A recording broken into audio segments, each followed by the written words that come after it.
Okay, so let me just say real quickly here at the start that this video is going to be completely unbiased. I want to try and look at the good and the bad. Now, in general, I have talked about a lot of very, very crappy Kickstarters. Things like Mighty Number 9 that raised millions and millions of dollars only to put out a game that downright sucked. I've also sort of roasted crowdfunded projects that seemed very, very shady. Projects that got huge sums of cash and the games never even released. But what we have today is a very, very different situation. It's a time where the games are definitely going to come out, but it seems like, well, I'm not sure that Kickstarter was the correct choice. What's up, gamers? Dreamcastguy here, and we're going to be trying to address the wonderful 101 Remastered funding campaign. So this just started a few minutes ago over on Kickstarter. I mean, literally just minutes and minutes ago, and people are already just flooding it with some massive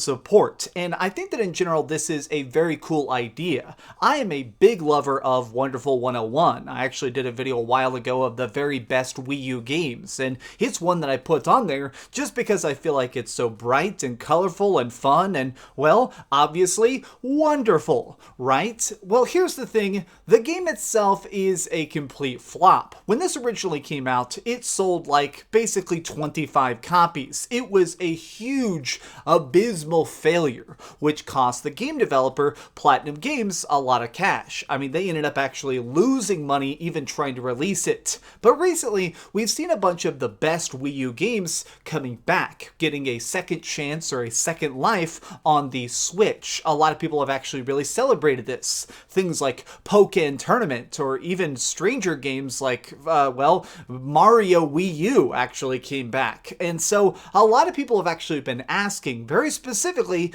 to bring back Wonderful 101. And here it is, but with a strange caveat. So this Kickstarter campaign that just randomly popped up is a little bit peculiar because it's not necessarily about a complete reimagining of the game, it's not a sequel, it's not really a reboot. Instead, you are paying just to have it ported. Basically, there are 3 separate tiers. At $50,000 raised, they're going to put it on Nintendo Switch, which they've already hit. As of the recording of this, I'm actually looking at my other screen, they just passed $50,000. The next tier is $250,000. If they get that, they'll put it on PC. And if they manage to get $500,000, they'll put it on PlayStation 4. There is no tier for the Xbox One.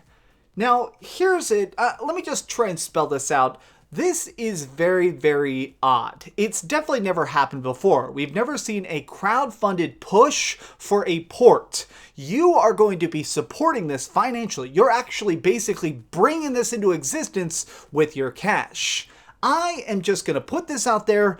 I'm not going to actually do this. I'm not going to give any of my money to this Kickstarter, but I will buy the game itself. When this comes out eventually on the Switch or the PC or the PS4 or wherever it ends up landing, I'm definitely going to pick it up. I like the game itself, but I think that this sets a very strange new set of rules. When you think about it, we are about to make a bunch of money for PlatinumGames. They're developing this. They're going to be dropping this onto the Nintendo ecosystem. And let's face it, a lot of Switch gamers are buying the heck out of stuff. I mean, if you look at the attach rate, the average Switch gamer has like 25 games. These people love finding cool stuff and picking it up. A physical version of Wonderful 101 is going to sell like crazy, which is weird to think you are now paying them to make millions of dollars. So just let that sink in for a second. Instead of PlatinumGames, which is a relatively small studio, instead of them investing any of their own cash to try and make this, they're just basically letting you pay them to make extra cash. That is strange to me, and in general, I feel like more and more I am conflicted by Kickstarter. I felt like I was at least slightly betrayed by the Shenmue 3 Kickstarter. I supported that, I gave that hundreds and hundreds of dollars of my money, and a lot of the stuff that they originally planned on with the Shenmue 3 Kickstarter got a little bit murky. And then there was weird stuff like the Epic Games launcher actually getting to exclusively sell the game, even though originally the Kickstarter said that it was going to be on Steam. There was weirdness with Sony had the exclusive advertising rights, so all the commercials said like, PlayStation 4, here comes Shenmue 3.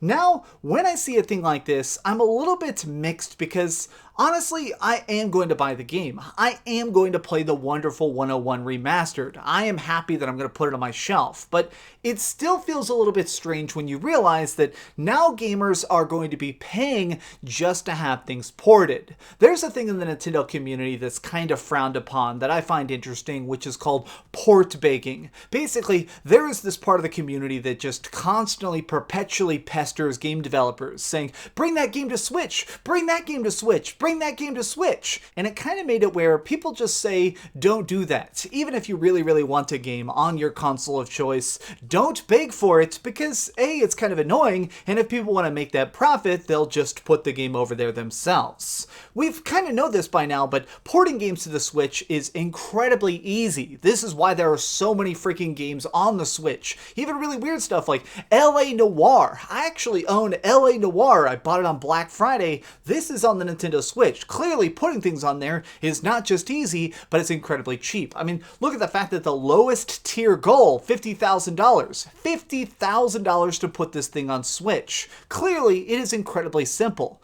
but I think that it's actually kind of weird, and I understand that a lot of people are kind of mumbling, is this necessary? Was it really part of the plan? Did you really need PlatinumGames to actually just go out there and do this? And what's going to happen in the future?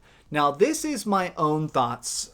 I am nervous. I feel like recently we've seen a lot of game developers trying to do whatever they can to make a bigger profit. I mean, if we're just being brutally honest here, look at the huge explosion of things that we've seen recently, like really crappy pre-order bonuses, game developers begging for season passes, microtransactions and loot crates being put in games that totally don't deserve them, or even things like the huge colossal mess that is obviously the recent release of Warcraft 3 Remastered. Game developers and game studios are trying to get the easiest buck for the highest amount of profit. And even though I do like PlatinumGames, I'm nervous that this is going to set a new set of rules, where every single game that they can get away with is only going to be ported for a price. Imagine if the game you like most, say something like, I know a lot of people are absolutely obsessed with Grand Theft Auto 5. Well, say that you're just trying to actually get this put on another system. Say that you want to try and see it get ported to the next gen, or you're really, really hyped up for it eventually coming to the Switch. And Rockstar drops a crowdfunded campaign. Imagine if they, the people who actually had the highest profiting game of all time, actually asked you for donations. Imagine if they said, this will not exist without your support. We won't make it unless you buy it up front. I don't like the idea of this because I feel like it puts unnecessary pressure on the consumer. I feel like it actually puts this unnecessary weight. It basically says, it's your job to make these games. It's your job to will these into existence. And if you're not willing to pay for something that hasn't been made yet, then you don't deserve it. I guess I don't like the idea of paying for things that aren't made yet, especially when these studios are so big. PlatinumGames absolutely has $50,000 to make this themselves. Nintendo already had the rights to this. Nintendo obviously paid to have this put out on the Wii U. I guess I'm just weirded out about the idea that Nintendo could have easily paid $50,000 themselves to have this game brought over to the Switch and make a killing off it. They could have sold millions and millions of copies, and now they're going to sell millions for absolutely $0 of their own money. I don't know. Let me know your thoughts in the comments down below. This is a good thing. I'm glad that people are supporting it. I'm not saying that this is a bad campaign. I'm more weirded out by the implications. This is a great day. Thanks so much for watching. If you enjoyed this video, please give it a like, share with your friends, and subscribe if you haven't already. But do me the biggest favor of all and keep dreaming. Oh man, give this video a like. I have a feeling that some Nintendo fans may be mad. I'm happy with the game. I'm just saying that this is not great for the future. Thanks so much for watching that video. If you want to see something else, you can always click this link to see what I put up last, or, subscribe and see what's coming up next. Also, I promise that whatever I do, it'll try not to suck.